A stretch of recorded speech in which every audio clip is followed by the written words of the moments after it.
ते तुम्ही सांगितलं. विजय जावंदिया सर आहेत. जावंदिया सर, मराठवाड्यातली परिस्थिती गंभीर आहे. आम्ही तर पहिल्यांदा म्हणजे सगळ्या महाराष्ट्रानंच हे बघितलं की बीड जिल्ह्यातल्या आष्टी तालुक्यात हेलिकॉप्टर उतरले हो. काय परिस्थिती असेल तिथल्या शेतकऱ्यांची, काय मोठं आभाळ कोसळलं असेल त्या सगळ्यांवरती. तुमच्या भागातली काय स्थिती आहे? विलास भाऊ, तुम्ही इतक्या चांगल्या शब्दांमध्ये आणि इतक्या स्पष्टपणे या सगळ्या स्थितीचं वर्णन केलेलं आहे.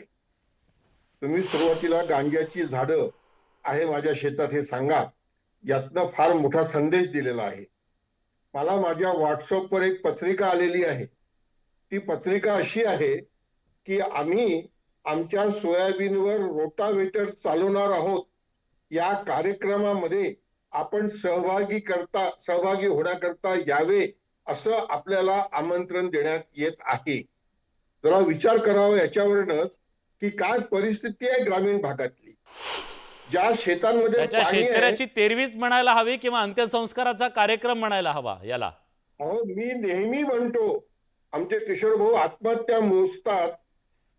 मी आत्महत्या या टिप ऑफ द आईसबर्ग आहे असं म्हणत आलेलो आहे. आणि 2006 मध्ये माझ्या गावात मनमोहन सिंगांसमोर मी असं म्हटलं होतं की जे शेतकरी आत्महत्या करत नाही ते चांगलं जीवन जगतात आहेत का?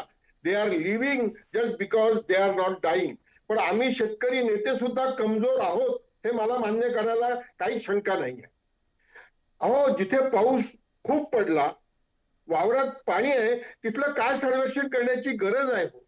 पण तुम्हाला आणखीन एक विलास भाऊ सांगतो की ज्या भागात पाणी असं शेतात नाही आहे, कमी पाऊस आहे, पण त्या भागातले पिकं सुद्धा चांगले आहेत. मी माझ्या शेतातलाच व्हिडिओ तुम्हाला पाठवलेला आहे सोयाबीनचा आणि कापसाचा. हो हो. पिकं चांगली दिसतात, दुरून पाहिलं तर वावर खूप चांगलं दिसतं. पण पराठीत जर गेलं तर 5 आणि 10 बोंड नाहीये, जेव्हा आज 40 बोंड असायला पाहिजे होते. खरंय. सोयाबीनवर पूर्णपणे येलो मोझॅक आलेला आहे, 10 शेंगा नाहीयेत त्याला. काय होणार आहे तिथे? आणि का झालं? पाऊस नाही, पण सतत ढगाळी वातावरण आहे, येस. सूर्यप्रकाश नाही, फोटोसिंथेसिस नाही, बोंड तयार झाली नाहीत, पराठीच्या झाडाची व्हेजिटेटिव्ह ग्रोथ झालेली आहे. आता हे काही यांना यांचे शेतकरी अधिकारी सांगत नसतील का? पण कोणाला काय घ्यायचंय हो? यांना तर यांची कर्ज माफ झाली म्हणजे झालं ना, कारखान्याला कर्ज मिळालं म्हणजे झालं ना. मला असं वाटतंय की आज बरोबर तुपकर बोलला की जी परिस्थिती आज आहे, अशी परिस्थिती मी सुद्धा माझ्या 50 वर्षाच्या शेतकरी आंदोलनामध्ये काम करत असताना पाहिलेली नाही. इतकी आणीबाणीची परिस्थिती आहे. एक इतकी कोटी आणीबाणीची एकरात परिस्थिती आहे. पण इतक्या आणीबाणीच्या हां प्लीज पूर्ण करा. हां. एक कोटी एकरात सोयाबीन आहे आमच्या महाराष्ट्रात. हां. 1 कोटी एकरात जवळपास कापूस आहे आमच्या महाराष्ट्रात.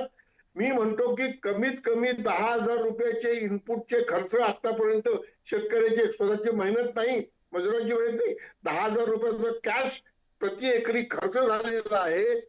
10,000 कोटी रुपये कापसाचे आणि 10,000 कोटी रुपये सोयाबीनचे हे सरकारने खरं द्यायला पाहिजे. जर हे खरंय. सरकार वातावरण बदलामुळे, नॅचरल डिझास्टरमुळे शेतकऱ्याची ही हालत होणार असेल तर सरकारची तिजोरी उभी पाहिजे. बरोबर आहे. तुम्हाला अजून एक सांगतो, हां हां. फक्त एकच सांगतो. मोदी साहेबांनी 11 वर्षात दरवर्षी 15 लाख कोटी रुपयाचं कर्ज या देशावर घेतलेलं आहे. शेतकऱ्यांकरता जर या वर्षी 2 लाख कोटी रुपयाचं कर्ज घेतलं तर काही बिघडतं का हो देशाच्या ठीक शेतकऱ्यांकरता? आहे, विचारूया.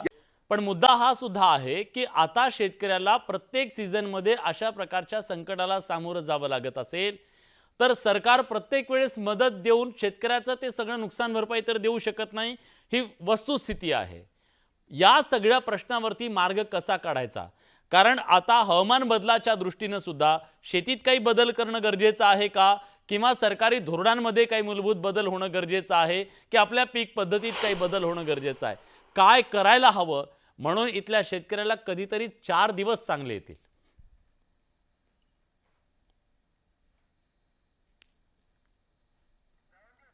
जावंदिया सर. बोलायचं आहे का? हां हां हां. हा, तुम्ही फार छान मुद्दा घेतलेला आहे हा. मला असं वाटतंय की आता हे संकट जे आहे, अस्मानी संकट, हे वातावरण बदलाच्या पार्श्वभूमीवर दरवर्षीच झालेलं आहे. मागच्या वर्षी सोयाबीन काही पिकलं नाही आणि सोयाबीनला भावही मिळाला नाही, 4,000च्या आतच विकावं लागलेलं आहे. हो. मागच्या वर्षी थोडाफार कापूस काही भागात पिकला, हां. पण त्यालाही एमएसपी काही मिळालेली नाही. हम्म. आणि तुम्ही बरोबर बोललात की यावर्षी पीक विमा कोणी काढलेलाच नाहीये, कारण तो 1 रुपयाचा पीक विमा यांनी काढून टाकला हो. आणि कोणी गेलं पीक विमा घ्यायला. मी सतत एक मागणी करतो आहे आणि आज पुन्हा ती मागणी करतो आहे, मोदी साहेबांना करतो आहे, मुख्यमंत्र्यांना नाही करत आहे. मुख्यमंत्र्यांनी याचा पाठपुरावा करावा मोदी साहेबांकडे. या देशामध्ये पीक विमा हे युनिव्हर्सल असलं पाहिजे, सगळ्या शेतकऱ्यांना, सगळ्या पिकांना. दुसरं, तो पीक विमा त्याचं 100% प्रीमियम हे केंद्र सरकारने द्यावं आणि राज्य सरकारने द्यावं, वाटून घ्यावं त्यांनी. हा दुसरा मुद्दा. WTO मध्ये पीक विम्याला दिलेली ही सबसिडी ग्रीन बॉक्स मध्ये आहे. अमेरिकेचे ट्रम्प सुद्धा त्याच्यावर ऑब्जेक्शन घेऊ शकणार नाही, कारण ते स्वतः तसा पीक विमा तिथल्या शेतकऱ्यांना सबसिडाईज करून देतात. ओके. तिसरा मुद्दा, या पीक विमा योजनेमध्ये इन्कम सपोर्टचा सुद्धा एक व्यवस्था असली पाहिजे, की बाजारात जर एमएसपी पेक्षा कमी भाव मिळणार असतील तर तो तोटा पीक विमा योजनेच्या माध्यमातून भरून दिला जाईल. अशी एक व्यवस्था केली म्हणजे एमएसपी ची गॅरंटीची व्यवस्था होते, जी आज A2FL वर आहे, उद्या ती C2 वर होईल.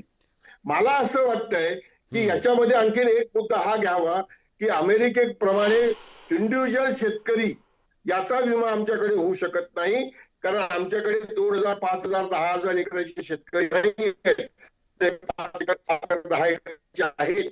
हा